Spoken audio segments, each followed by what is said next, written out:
क्या कहता है, इन राइट एंगल ट्रेंगल, किसी राइट एंगल ट्रेंगल में जिसका राइट एंगल बी एंगल पे है, ए बी साइड का लेंथ दे दिया हुआ है 15 सेंटीमीटर, बीसी का लेंथ 8 सेंटीमीटर, एंड कहता है determine all 6 T ratios of angle. तो सबसे पहले हम देखते हैं ट्रेंगल कैसा होगा। तो कोई भी एक राइट एंगल ट्रेंगल है, तो ये 90 डिग्री, और इसका नाम क्या दे दिया हुआ है, बी। क्वेश्चन में दिया हुआ है राइट एंगल एट बी। अब बचा ए बी को ट्रेंगल का नाम होगा एबीसी नाम होगा।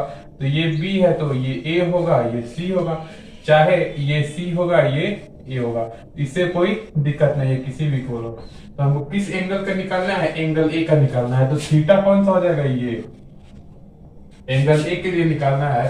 तो इस एंगल के सामने वाला साइड परपेंडिकुलर होगा और इस एंगल के बगल वाला साइड बेस होगा और ये साइड हाइपोटेनस होगा। तो हमको 6 टी रेशियोज का वैल्यू निकालना है। तो पहला T ratio sine of angle A. Sine of angle A क्या होता है, साइन का वैल्यू क्या होता है, P अपॉन एच। तो साइन क्या होगा, P अपॉन एच। तो P कौन सा है, BC अपॉन AC। अब देखिए क्वेश्चन में क्या दिया हुआ है, हमको AB का लेंथ दिया हुआ है, AB का लेंथ 15 सेंटीमीटर दिया हुआ है, BC का लेंथ 8 सेंटीमीटर दिया हुआ है, BC का लेंथ 8 सेंटीमीटर दिया हुआ है, लेकिन हमको AC का भी लेंथ चाहिए। तो AC का लेंथ निकालने के लिए हम क्या करेंगे, पाइथागोरस थ्योरम लगा लेंगे। रूट अंडर हाइपोटेनस है तो इस दोनों के स्क्वायर का सम हो जाएगा। तो AB का स्क्वायर प्लस BC का स्क्वायर, तो रूट अंडर में हो जाएगा 15 का स्क्वायर प्लस 8 का स्क्वायर। तो 15 का स्क्वायर कितना हो जाएगा,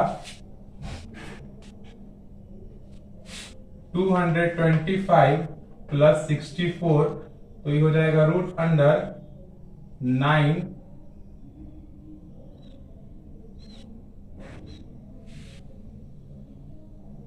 289, ये 17 का वैल्यू हो जाएगा। तो ये इसका लेंथ 17 हो गया।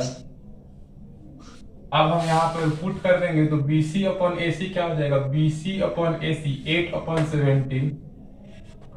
दूसरा क्या होता है, कॉस ऑफ एंगल A निकालें तो B अपॉन H होगा।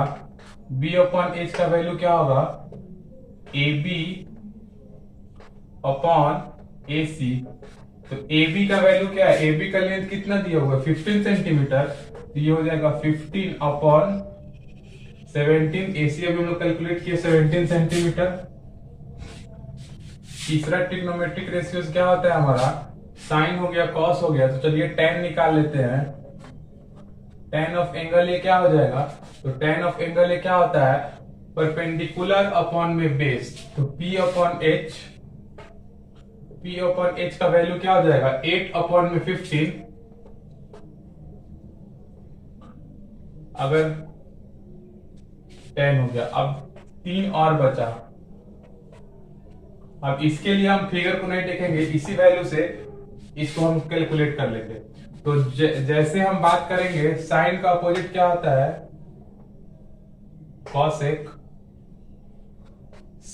कॉस का होता है सेक, और tan का होता है कॉट। एंगल ए के लिए निकालना है तो ये क्या होता है, 1 बाई साइन होता है, और तो 1 बाई साइन, तो इसका अपोजिट कर देंगे तो 17 बाई 8 हो जाएगा। सिमिलरली 1 बाई कॉस, तो इसका अपोजिट कर लेंगे तो 17 बाई 15 हो जाएगा। एंड सिमिलरली 1 अपॉन tan होता है कॉट का वैल्यू, तो 1 अपॉन tan का वैल्यू क्या हो जाएगा, इसको जब उल्टा करेंगे जो न्यूमरेटर है उसको डिनोमिनेटर, जो डिनोमिनेटर है उसको न्यूमरेटर, ये हो जाएगा 8 अपॉन 15। तो हमारे यहाँ पे निकल गया साइन का वैल्यू, कॉस का वैल्यू, tan का वैल्यू, कॉसेक का वैल्यू, सेक का वैल्यू, कॉट का वैल्यू। तो यहाँ पे जो कंसेप्ट यूज हुआ है सो क्या यूज हुआ है, साइन, कॉस, tan और कॉसेक से कॉट में जो रिलेशन होता है उसको यूज किया है।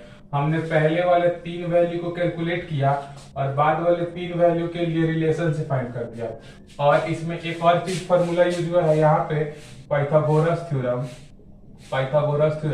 पाइथागोरस थ्योरम से हम लोग क्या किए, जो साइड का लेंथ नहीं दिया था उसको कैलकुलेट किए।